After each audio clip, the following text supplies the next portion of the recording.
All right, welcome to today's presentation, which is going to be nice and quick. It is going to be on my 5 brackets 5 method for getting speaking engagements, which is what we're all here to do. So now, why did I come up with this system? Well, for the last couple of years, I have been building AIs. So I've got generic AIs, I've got custom AIs, and I've got a self-directed AI that I just launched a few weeks back. The thing is, and I've said this before, if I was gifted every tool from the Home Depot catalog, I still couldn't finish my basement because I don't have a process and I don't know how to use them. So what I'm going to do today is give you a system that will help you make at least 100 outreaches a month or 1,200 outreaches a year. And if you cannot find speaking engagements after sending out 1,200 easy, and I'm going to tell you how this is super easy. 1,200 outreaches a year. The problem isn't that people aren't hiring you because of I don't know. The problem isn't the system. The problem is your topic. It's not resonating with an audience. So what I'm going to do today, I'm going to show you really quickly how you can put this method into practice. And really, it's very, very, very simple. At its core, it's 5 bracket 5. Now, the first 5 isn't even accounted for in that jumble of 5s. The first 5 is finding 5 prospects that you want to reach out to each day. Now, you can do this really simply just by, any kind of, if you've got a custom tool or you're using the tools on the websites, they'll find you those 5 really, really quickly. If you don't have any access to any of those tools, you can go to ChatGPT or whatever LLM you're using, and you ask it to find you engagements happening 6 to 9 months out that are relevant to your topic. That's it. It'll find them. So they're there. Ask it to include the URL for the event, the URL for the staff page on the organization's website, and also the dates for the event. So that's what you want. You just want that. Put that into your ChatGPT or whatever LLM you're using. It'll find you some leads. So it finds you some leads. Choose 5 of them. And what you're going to do is for each one of those 5, Monday through Friday, you're going to send an email, submit an article, and leave a voicemail. And I'm going to go through these. Now, the first thing to do is to submit the article. Now you're submitting the article to the editor of the magazine or their blog. You can find this information by going to the organization's website and going to their publications page. A lot of times you'll find it at the bottom in the footer. They'll have like a link to their magazine. Go there, find out who the editor is, and submit an article. Now, let's say you've only got like 1 article. What you need to do is you need to customize that article for every organization you're submitting to. That sounds like a lot of work, but it's not really a lot of work. What you can do is you can go to ChatGPT and you can ask it, hey, I'm an expert on this. I'd like you to rewrite this article for this organization and put in their URL. Take into account their challenges faced by their members. That's it. It'll rewrite your article. Boom, you're ready to go. You can submit it to the editor. So you submit that to the editor. That's step 1. That's your first 5. The second 5 is that you're going to then send an email to the decision maker, which is different than the editor. The decision maker would be the CEO, the director of conferences, the director of education. You're looking for a director level person, somebody who actually has the authority to sign a check and pay you. That's who you need to talk to. You want to avoid the logistics people that are the meeting planners. You want to go straight to the people that actually have the authority to say yes. Or else what happens is you end up in a conversation with the meeting planners for months and they drag you along for months. Then they say, okay, I'm going to send this to my director. You've just wasted months talking to somebody who didn't have the power to say yes. So remember, you're always focusing on the person who can say yes, who can sign a check, who can pay you. That's who you want to talk to.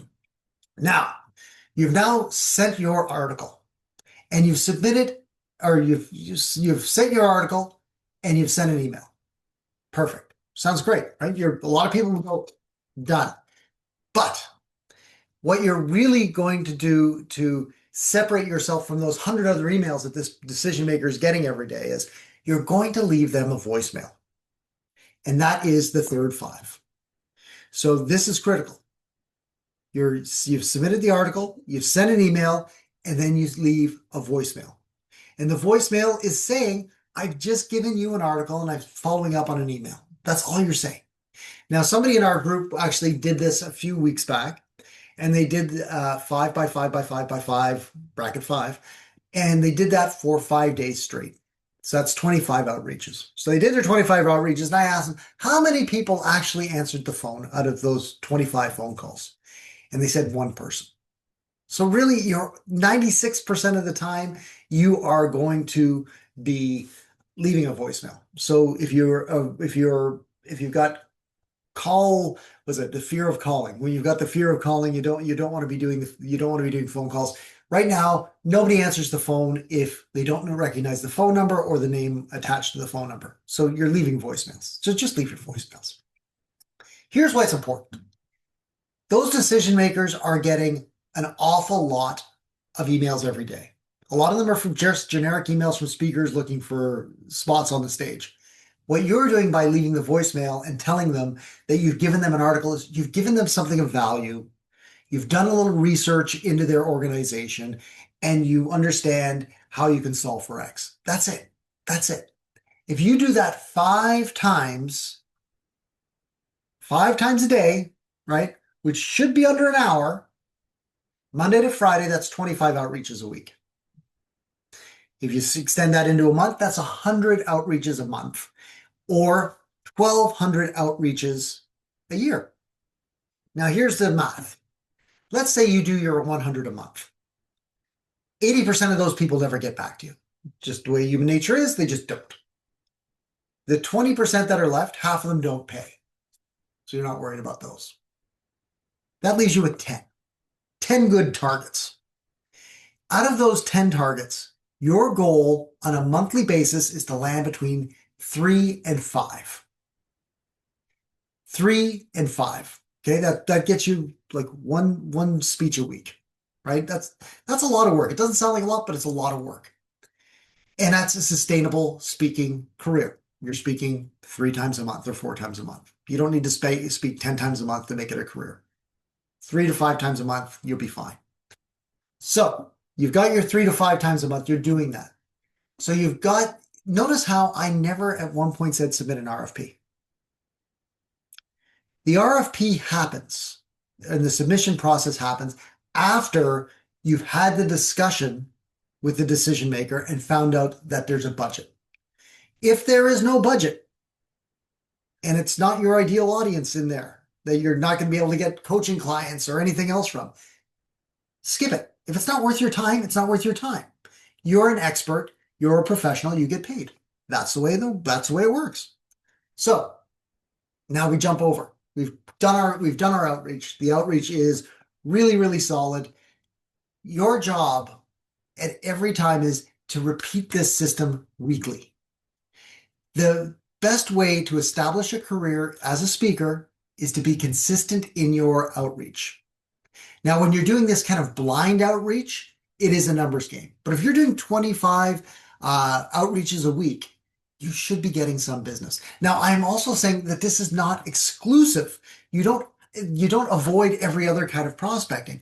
This just is a very simple prospecting process for you to start with.